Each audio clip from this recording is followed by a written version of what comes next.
Continuando entonces con el diagrama del secundario, el diagrama vectorial del secundario, vamos a decir lo siguiente. ¿Cuáles son las condiciones que necesitamos conocer para poder resolver el diagrama o para poder dibujar el diagrama vectorial o fasorial del secundario? Bien, lo primero que vamos a hacer entonces es despejar de la ecuación del secundario la tensión inducida E2. Entonces E2 va a ser igual a B2, recuerden que estos son vectores, B2 menos R2 más JXL2 por I2. Pero nosotros habíamos hablado de que la corriente 2 es opuesta a la corriente de la carga, es decir, I2 es igual a menos IL. Entonces reemplacemos I2 por IL por I2. Y simplemente es cambiar de signo acá. B2 más R2 más JXL2 por IL. Y ya tenemos la ecuación del secundario en términos de la corriente de ¿quién? De la carga. ¿Listo? También cuando nosotros conocemos la carga, corriente de la carga, ¿cierto? Esto es corriente de carga. La corriente de la carga, cuando nosotros conocemos la carga conectada al transformador, conectada al trafo, nosotros podemos conocer entonces, a partir de la corriente de la carga, podemos conocer la potencia de consumo. También podemos conocer la tensión de trabajo de esa carga, o sea, cuánta tensión está conectada a esa carga, el factor de potencia de esa carga, de la carga, y obviamente la corriente que está consumiéndose esa carga. Esas son lo que la corriente de carga nos permite saber acerca de la naturaleza de esa carga. ¿Listo? Entonces existirán dos diagramas vectoriales. Hay dos diagramas.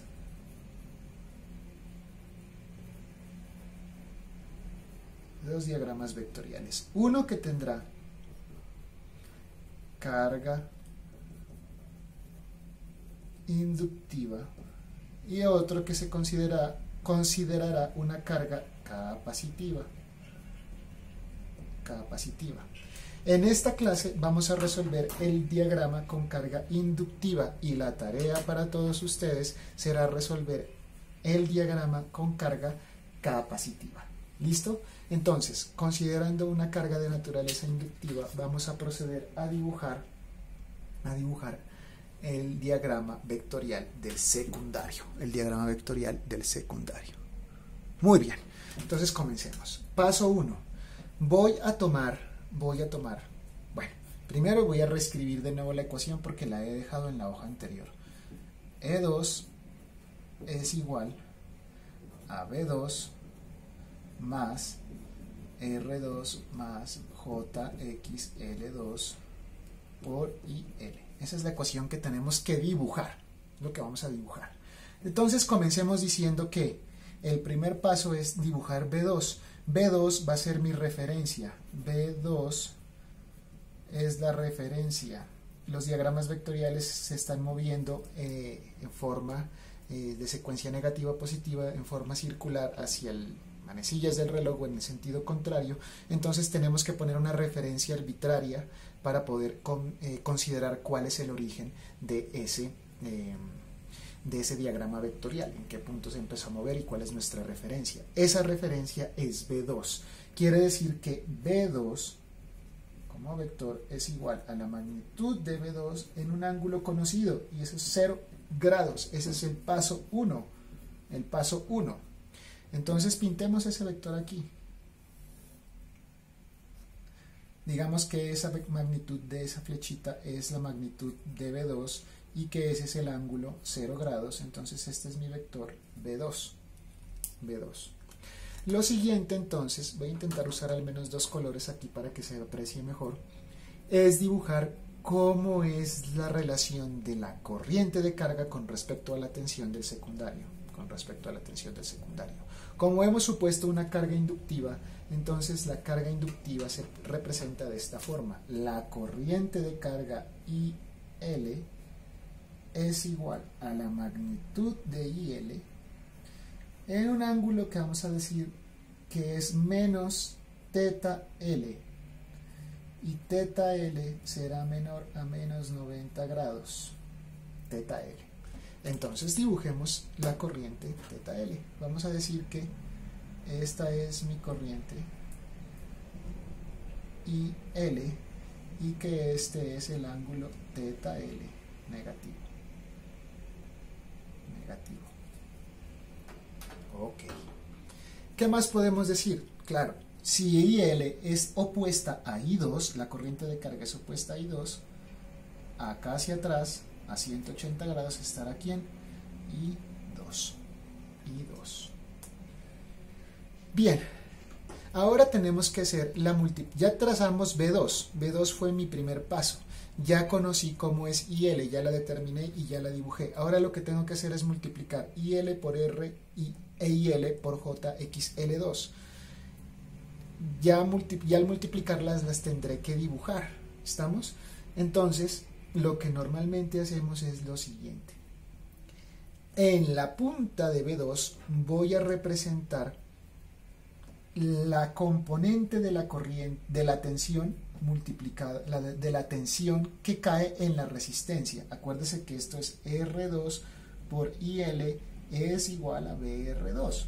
Eso es aplicar ley de Ohm. B igual a I por R. ¿Listo? Entonces voy a sumar en realidad tensiones. Esta tensión con esta tensión y con esta otra tensión. Como es la parte de la componente resistiva, el ángulo de la R2IL es el mismo ángulo de la corriente IL. Entonces, esta de aquí será IL por R2 y es paralela a la corriente IL. Ya tengo entonces, pongamos entonces este paso. Este sería el paso 2 y este sería el paso 3. El paso 3 es decir que IL es paralela a IL por R2. IL por R2. Después, acuérdense, esto viene del triángulo de impedancias. R, Z y X. ¿Cómo es R con respecto a X? Son ortogonales o son perpendiculares. Quiere decir que la siguiente multiplicación, que es el BXL2, que es la multiplicación de JXL2 por IL, estará a 90 grados con respecto a la tensión que cae en la resistencia. Este será entonces IL por XL2 por JXL2. Si yo ya tengo la tensión que cae en la resistencia sumada con la tensión que cae en la reactancia y sumada con la tensión en terminales del secundario B2, el resultado de unir el origen del diagrama vectorial que comienza con la magnitud de B2 en el origen de B2 con la flecha, con la punta de la flecha,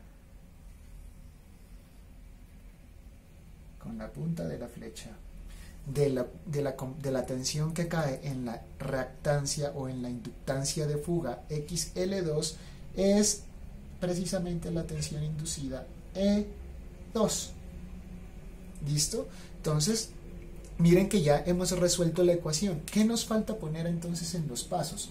Paso 4, decir que la corriente o la tensión, perdón, IL por R2 es perpendicular a IL por JXL2.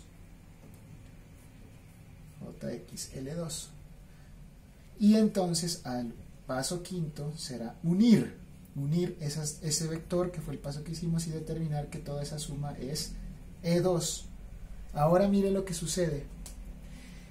A 90 grados de E2, perdón, a 90 grados de E2 aparecerá el flujo mutuo o el flujo phi, no, flujo M. Siempre son 90 grados, están a 90 grados el flujo con la tensión inducida E2. ¿Cómo es entonces la ecuación que describe el flujo? Pues es el flujo máximo por el seno de omega t. Cuando el flujo es máximo, acuérdese, uno es seno y el otro es coseno porque viene de la derivada, la derivada del flujo con respecto al tiempo. ¿Qué otras consideraciones importantes respecto de ese diagrama vectorial del secundario?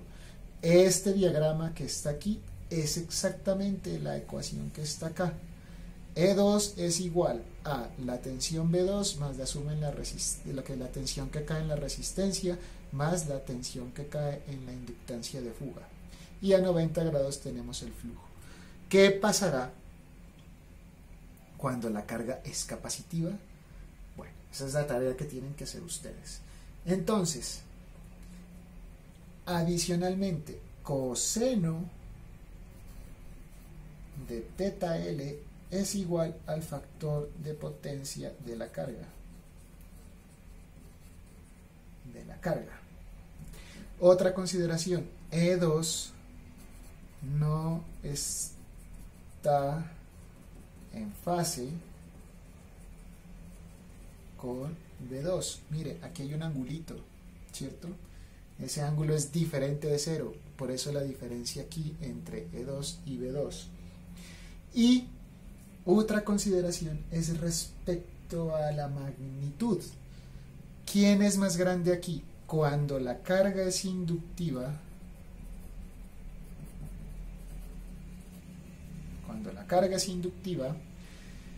B2 es más pequeño que la tensión inducida E2.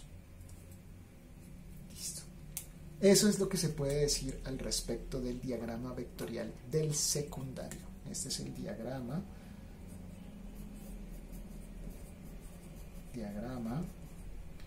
fasorial o vectorial, tiene que ser lo mismo para nosotros, del secundario para una carga inductiva.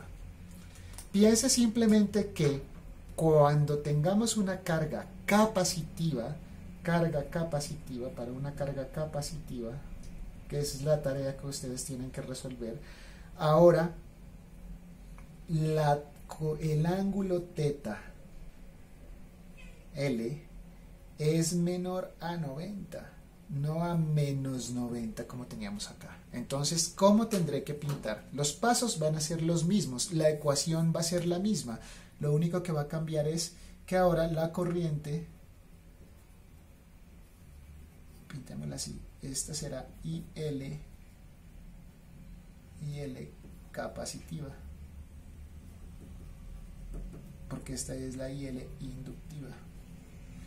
Entonces, el reto de esta clase es que usted sea capaz de enviarme en un dibujito a mano alzada, siguiendo los 5 pasos que hemos puesto aquí, el diagrama fasorial del secundario con carga capacitiva, y me diga, en ese caso, cómo es la relación de B2 con respecto a E2, si se mantiene y sigue siendo menor, o si al contrario para la otra carga es B2 mayor que E2. Yo le adelanto que en la carga capacitiva, eso se va a cumplir. B2 le va a dar más grande que E2, es decir, la tensión en terminales de este transformador, cuando la carga es un condensador o una mezcla de resistencia con condensador, será más pequeña que la tensión que se induce aquí, E2. cuando la carga es inductiva, como lo hemos demostrado aquí, el B2 es más pequeño que la tensión inducida. Entonces, por favor, señores y señoritas estudiantes, espero que me tengan para hoy al mediodía el dibujito enviado al Classroom o enviado al correo, ya les diré yo las instrucciones en su debido momento, de este mismo diagrama, pero con carga capacitiva. Gracias entonces por su atención y que tengan una feliz mañana.